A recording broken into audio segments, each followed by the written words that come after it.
Apple annual March event is approaching, and it's approaching fast. At least based on the past trend. Apple held one on 23rd of March 2018 and one on 24th of March in 2019. But I doubt that Apple will be able to hold the event in the traditional way due to health safety concerns. So it will be most likely through a live stream or just a website update without any announcement. If the event contains the update that I'm going to talk about, then I don't think a simple website update will be able to justify it. Let's start off with the low budget iPhone. According to rumors, it might be called an iPhone 9 or iPhone SE 2. The naming of iPhone 9 is justifiable as it's most likely sport the same design as the current iPhone 8, but with updated A13 chipset and possibly an iPhone 11 camera module. Hence, can be seen as the next step forwards for iPhone 8 user.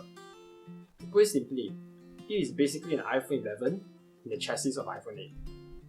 But regardless of the naming, the main selling point for this iPhone will be its price point. It is rumours to be priced at $399.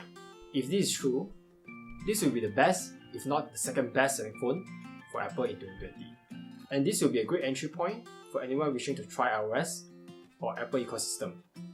Now, let's talk about the iPad Pros, which is the most exciting product that I wish Apple announced in this event. First off, there will be no significant redesign for the new iPad Pro, as it's just got a design update in the previous version. So, the big highlight of this heavily rumored iPad Pros will be its triple camera, which is similar to iPhone 11 Pro camera setup, and the rumors are also pointing towards there will be a ton of flight cameras for better depth sensing for AI apps. I'm not a big fan of taking pictures with the iPad. I'd rather Apple just make the camera smaller to be flush with the body of the iPad. Aside from the camera, it will definitely have a spec bump to A13X from its A12X. Not to say that A12X is slow by any means, the A12X chip still outperforms Apple's own A13 chip, placed in the iPhone 11 Pro.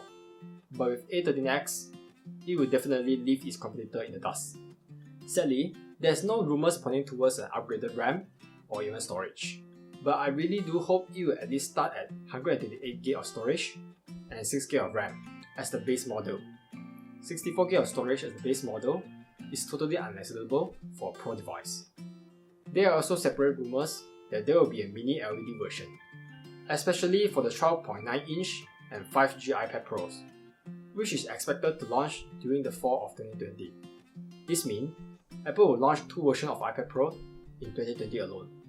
This is not unprecedented, as Apple updated the iPad 3 during March of 2012 and proceeded to launch iPad 4 with better spec and Lightning port during the fall, which make the iPad 3 quote-unquote obsolete in 6 months.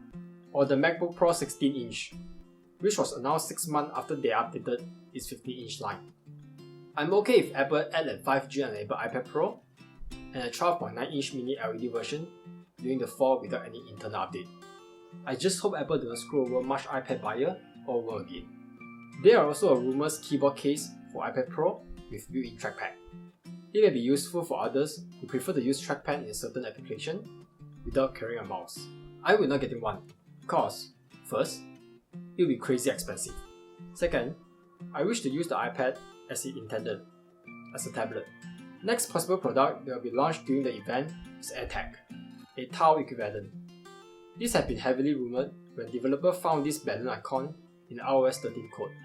Even though tile offers similar functionality, but with the announcement and the implementation by Apple, more people will be aware of this kind of product. It will be useful for someone that forget where they put their keys and could attach AirTag to it so they could find it through pinging. The rumored design of the AirTag do not have any holes that enable users to lock it with their item. Maybe Apple will opt to use a magnet for both attaching and charging, like the Apple Watch.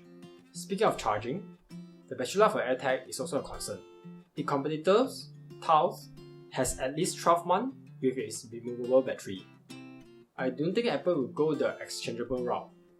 A built-in battery with wireless charging will be more like Apple style. There are also other small rumors, like AirPods Pro Lite or X, possibly an Apple-made over-the-ear headphone, and an updated MacBook Pro 14-inch, similar to its 16-inch variant. This rumor is still up in the air, and I don't think it will be announced in the coming March event. Are you excited for any product that I mentioned? If you can't tell when I'm talking about the new iPad Pros, I am very excited to get my hands on the new iPad Pro. It will be a huge upgrade for me, as I currently own the original first generation iPad mini, and they're super slow, almost unusable. And that's it. Which of the product that you are most excited for? Leave a comment down below, and thanks for watching. Ciao!